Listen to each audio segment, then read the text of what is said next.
So, I've been able to digest the content of Zenless Zone Zero, particularly the newest update, patch 1.4, and I have to say, it's been a pretty good one. A lot of massive changes and improvements that have been for the better. I'm sure you all would agree that these new endgame content has been challenging, but yet able to be completed.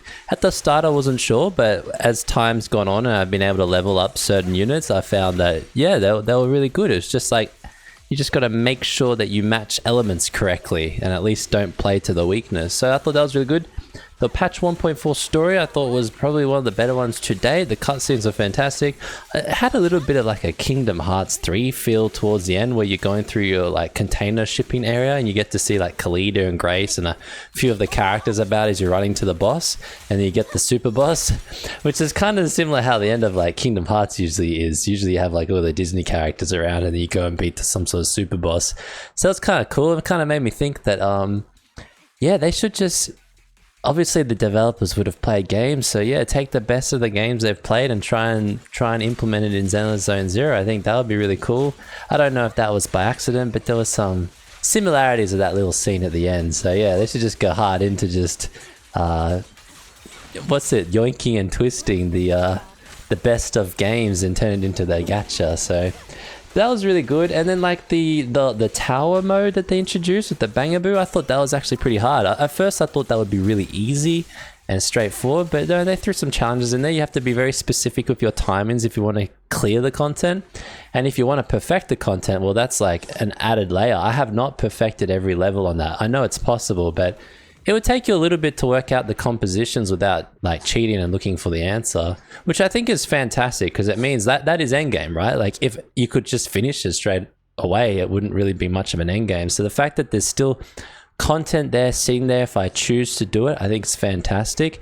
And then combine that with the earlier stuff they brought, particularly with the arcade, how they've got the Vampire Survivors mode in there, which still there's content there I've left unfinished. I haven't beaten it on every single character to get my free polychromes. There's the snake that I haven't leveled up to get the free polychromes from that, and also that hound one. So I think as time goes on, they keep adding these like incremental improvements. There's a really bright future for Zenless Zone Zero, which I don't know if a lot of people are saying. I never thought it was ever going necessarily downhill, but it's definitely, I just thought it'd be maintained, but no, they've actually made it better. The fact that TV mode's kind of optional now, but now there's that platform with the bangaboo, the new, what would you call it, Divergent Universe of Zenless Zone Zero, where you get to run through and change the gear of your characters and kind of play around with new builds that you can't do in like the base game. That's really cool. Some of those builds, like I was playing around with the Yanagi build, like you can crack some like crazy disorder damage if you do the right resonium and gears. I think I was getting like 10 million disorder by the end of one of my like sweet runs. Not the run you're watching now. This is a run that I used like a kind of a Miyabi. I used an underlevel one just to see what she was like. And yeah, she was pretty good. That reminds me, the other thing that's really fantastic about Zenless Zone Zero is that we can see it's going up and it's getting better and better, and they're going to keep making the story improved over and over, right? It's going to have those incremental changes. We've got stuff to look forward on that side, is my point.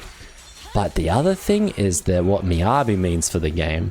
Now, we all know Miyabi is a fantastic unit, particularly if you don't have an ice element attack or DPS character to begin with. But the biggest thing about Miyabi's introduction, which is going to help the future of Zenless Zone Zero, it's the element of surprise being her element. She's an ice element, but she's not. She's like a special element, which means that if there's one in the game, there could be others in the game, or there will be others in the game. And I think that's really exciting because we don't really know what's around the corner. Like, what is going to be the fire version of that? What is going to be the ether version?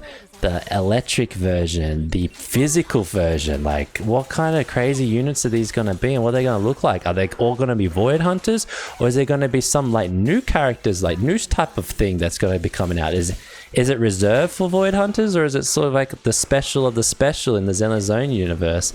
And that, I think, by itself keeps me very interested in Zenless Zone Zero, and I hope it keeps you guys interested in the game. But yeah, let me know your thoughts. How do you think Zenless Zone Zero is tracking? Do you think it's been improved? Do you think it's on the uprise? Or do you think it's still sort of falling flat and it's going to like dip off and the community is going to reduce. I'd like to hear your thoughts on that one. Anyway, I'm Toxic Abyss. If you like the video, please like and subscribe. To catch you all in the next one. Bye bye.